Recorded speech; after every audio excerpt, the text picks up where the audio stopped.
Hello dear friends, Patrick here again. This is the part 2 video covering Christian nationalism and why it's vital that Christians in Canada have a political voice. In the first video, I talked about the definition of Christian nationalism and why it's used to slander Christians, to prevent Christians from having a voice, to silence them from having a political voice in Canada.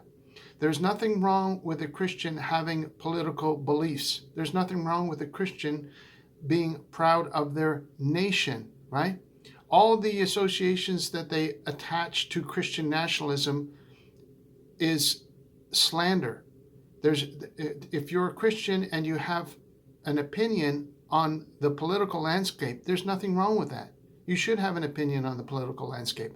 And up until now, most Christian churches in Canada have gone along with the narrative to say, don't have anything to do with politics. That's bad. That's Christian nationalism. Don't be proud of the Canada flag. No, no, no. You can be proud of other flags, and you can fly other flags that you can be proud of, but you can't be proud of the Canada flag because that's associated with nationalism, and nationalism is bad, right? And so this has been perpetrated by the left-wing media, and most Christian churches have adopted that policy. We're not allowed to talk about politics because, we don't want to go there because we might offend the opinion of the mainstream media, who has totally brainwashed us into believing that politics is bad for Christians to be involved in.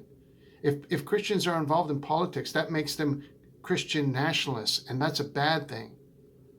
Don't believe that lie. Don't believe it for a second, right? It is a civic duty to vote. It's a civic duty to be aware of what's going on in the political landscape.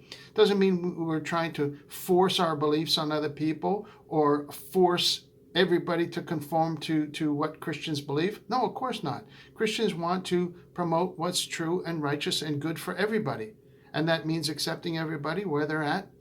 But it doesn't mean adopting anti-Christian sentiment, anti-Christian belief. It doesn't mean adopting the label of Christian nationalists, which is what the mainstream media wants to label any Christian that has any interest in politics as having. And that is a complete and utter lie.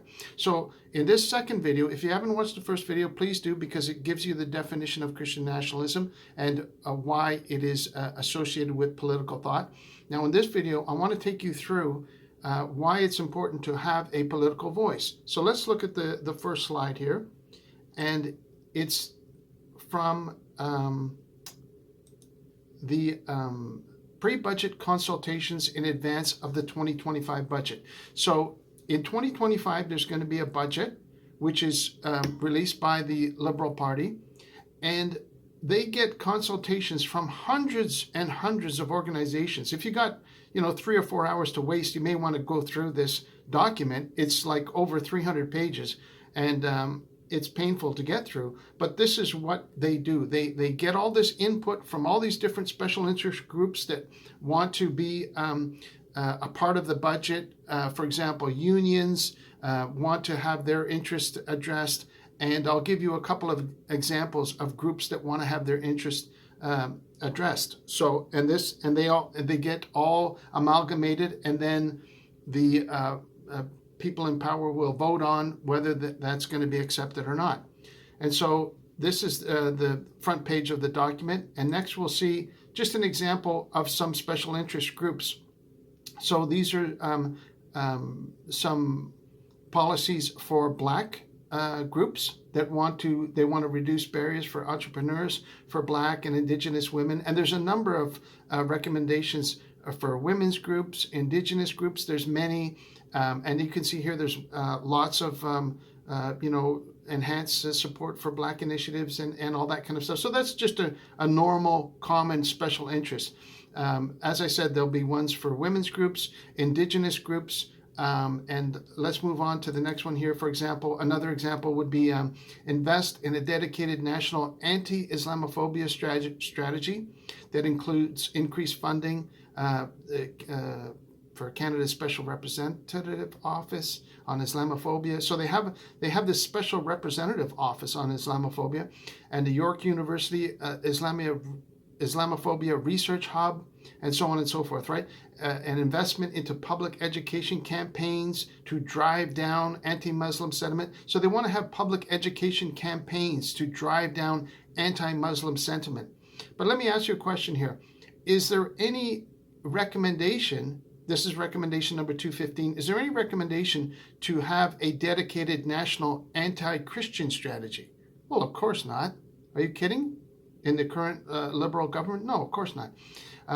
Or to increase funding to have a special representative office on anti-Christian sentiment, or to have a university program? No, that's not part of the plan, right?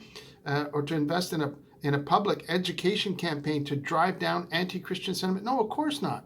We've had hundreds of churches burned in Canada, and the media is silent on that. There is no complaint from the media about churches being burned. There's no sympathy or let alone outrage from any liberal talking heads, especially from our Prime Minister. He hasn't said anything about being concerned about churches burning, Christian churches burning. No, of course not. And that's something to consider, right? This is a recommendation that's going to be put forward to the budget, and if it gets accepted, these programs will be in place to promote this particular interest group, anti-Islamophobia, as they call it. And now, but what I really want to bring to your attention about some recommendations are recommendations 429 and 430. You can see there's over 400 recommendations, and there's hundreds of special interest groups that submit these recommendations. Now, guess how many recommendations have been put forward from Christian groups? Can you guess? That's right, 0. There are none. There are no recommendations from any Christian group in Canada for the upcoming federal budget. That's very interesting. So look at these recommendations. The first one is to no longer provide charitable status to anti-abortion organizations. So if there's an organization that wants to help women perhaps maybe transition to have adoption occurred, I thought that might be a good organization to support. But the anti-abortion question in Canada is settled, that women have bodily autonomy, and that's not going to change. There is no political organization that I know of that wants to change what is already settled in Canada. I believe in bodily autonomy, and women have the right to choose, and so on and so forth. It's a tragedy, and of course it should be extreme circumstances that brings that, and it shouldn't just be a matter of simple convenience or late term, as they say, or even full term, as they say sometimes. But I don't even want to go and bring that issue up. That's for the people that are involved in that. I'm not involved in that. As I said, that it's not part of my outlook. I don't have to deal with that. I know that it's settled in Canada. I know that women have the right to choose, and that's the way it is. And I have no interest in that topic at all, except to support if there is an organization that wanted to help women make adoption easier for them and maybe counsel them through that process. I thought that would be a good thing to have. And here we have, they said they don't want to allow any type of anti-abortion organization to have charitable status. So there you go. I don't know who made that recommendation. But look at this one, recommendation 430, which is the one that I really wanted to bring to your attention, but they're side by side, so I just put them both on the screen. It says here, amend the Income Tax Act to provide a definition of a charity, which would remove the privileged status of advancement of religion as a charitable purpose. So this is the recommendation that's come up, and it's been submitted to the government. And if the government accepts these recommendations, that would become part of the budget for 2025, which is tabled by the Liberal Party and voted on, and because they have the majority in government, this gets passed and so on, and it gets implemented, right? And if you look through the recommendations, there are dozens and dozens and dozens of recommendations for various funding. Funding for this group, funding for that group, funding for, as I said, feminist groups, funding for women's groups, funding for caravana, for example. That's, people want to party. They want to have a caravana. Sure, there you go. Ask for funding and they'll get funding. Ask for funding for this particular organization. The unions asking for funding to protect their interest for their workers, and so on and so forth. There's dozens and dozens of them. Like I said, if you want to waste a few hours, you can check it out. But all of these things are political issues. They are implemented by our political leaders in the country. So politics is an important part of Canadian life. These issues and the budget of how all the tax dollars gets redistributed throughout the country is a political issue. It is very, very important. Don't feel that politics is not part of your day-to-day life. It is. It is a very important part of it. And don't believe the slander that tells you, oh, if you're a Christian and you're interested in politics, that makes you a Christian nationalist, and that's, how bad that is. You see what I'm trying to say here? I'm trying to say that political events are very, very important to every single Canadian, whether you're religious or not. So if you're a Christian Canadian and you have political issues that come up that are going to directly affect your political organization that you're a part of, then you should have a voice and say, maybe we would like to have funding for maybe an inquiry into why churches keep getting burned, maybe some funding to support some message that says, please don't burn down Christian churches, or, anything, maybe something similar to that might promote a Christian, but there is none. There is zero in these recommendations. And so let's just move on to the next slide. And that is where did that particular recommendation came from? It came from an organization called the BC Humanist Society, right? And they believe in tolerance, but they say they believe in tolerance, but they are very anti-religion, as you can see. They're very happy to post this. In January of this year, they said that the Federal Finance Committee endorses an end to religious charitable status.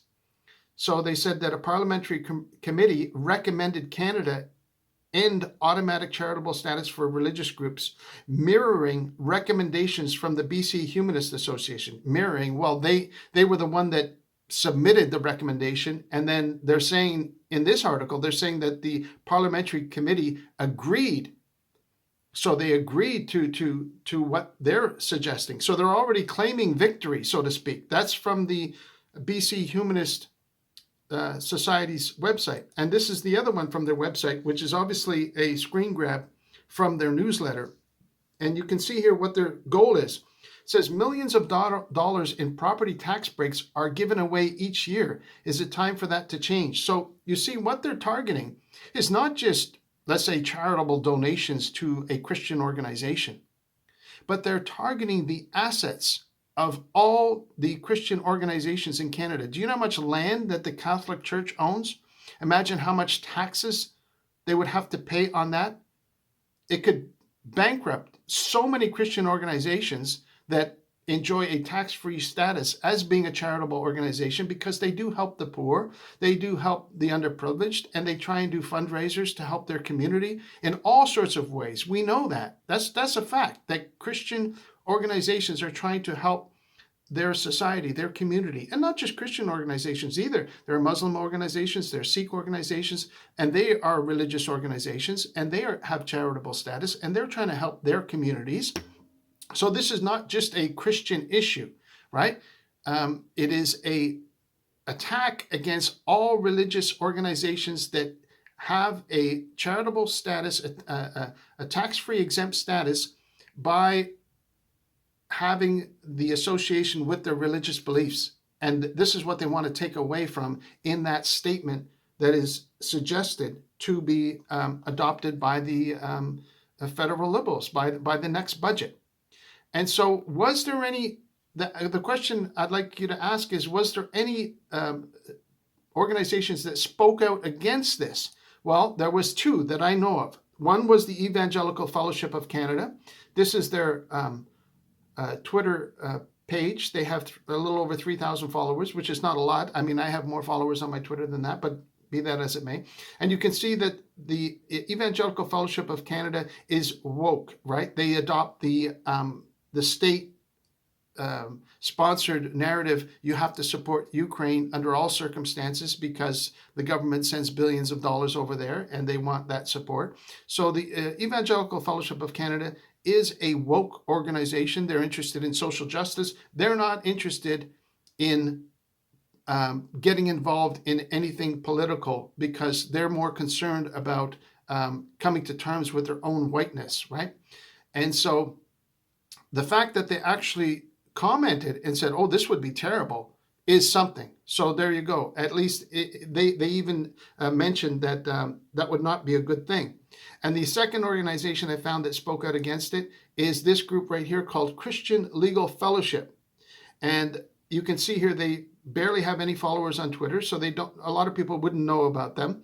But they actually went to the trouble to write a letter to the chair of the budget, which is a fellow, a liberal MP by the name of Francisco, or whatever his name was. It's on the first slide that I presented to you.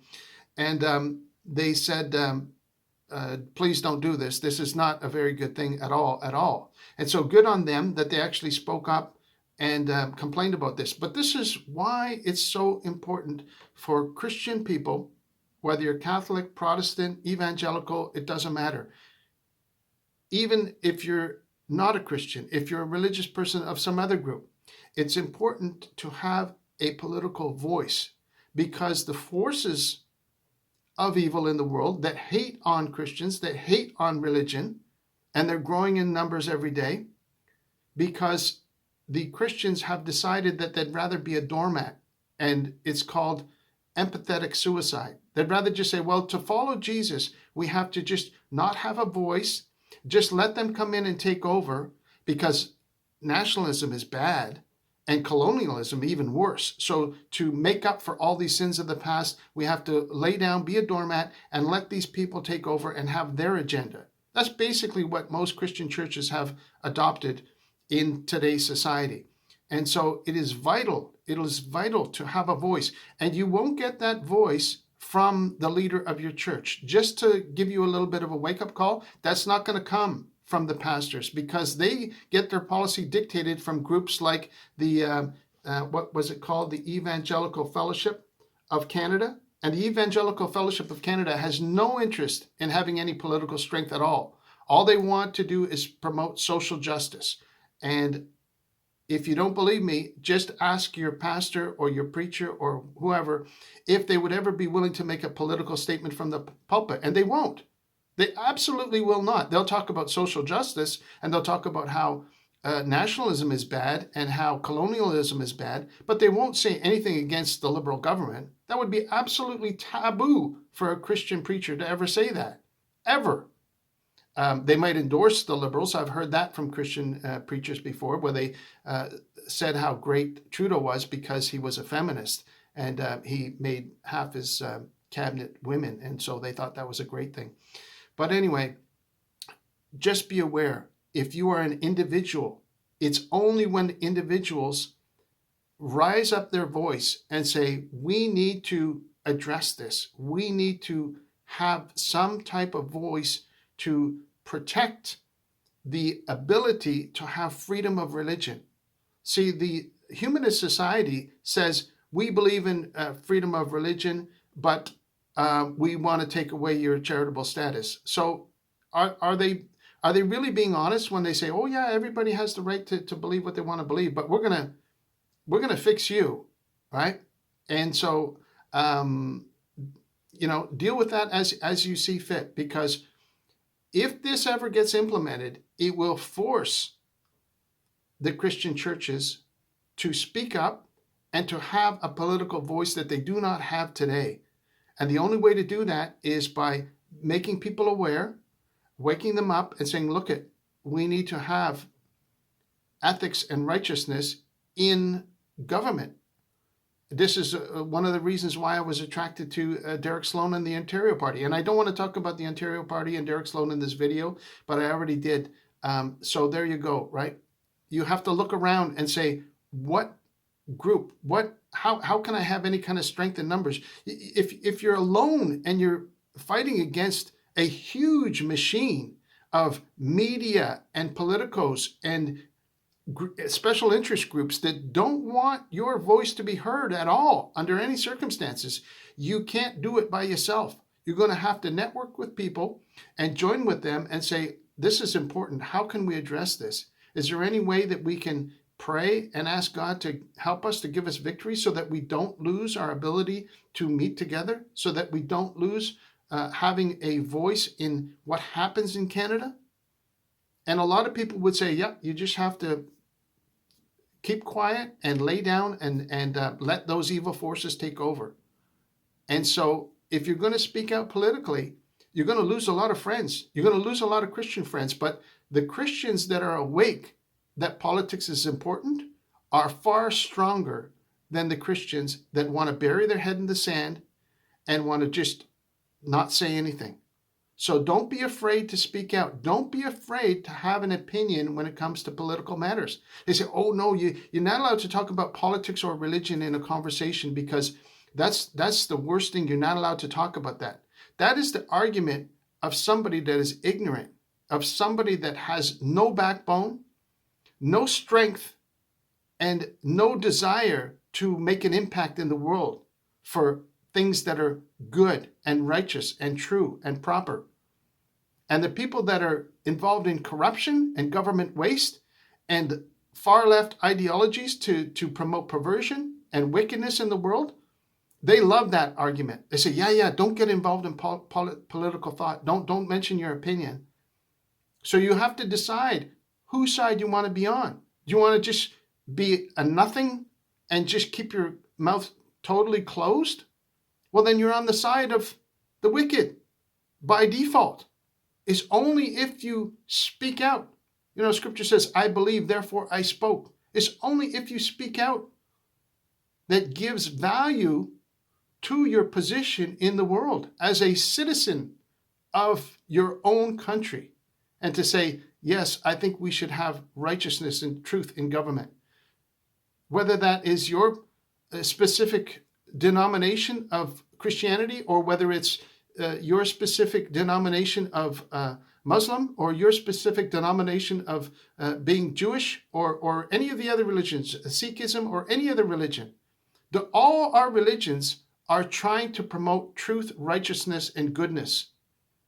And they do that by acknowledging the supremacy of God. The supremacy of God is mentioned in our Charter of Rights and Freedoms. It's mentioned in our national anthem. And there are forces that want to get that removed. This is only the first step. They won't stop there.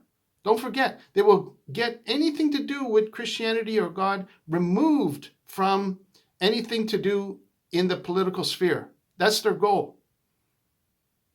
And if you're willing to allow that to happen and not say anything and not do anything, then you will see that number of 53% go lower and lower and lower and lower. Why do we pray, thy kingdom come, thy will be done?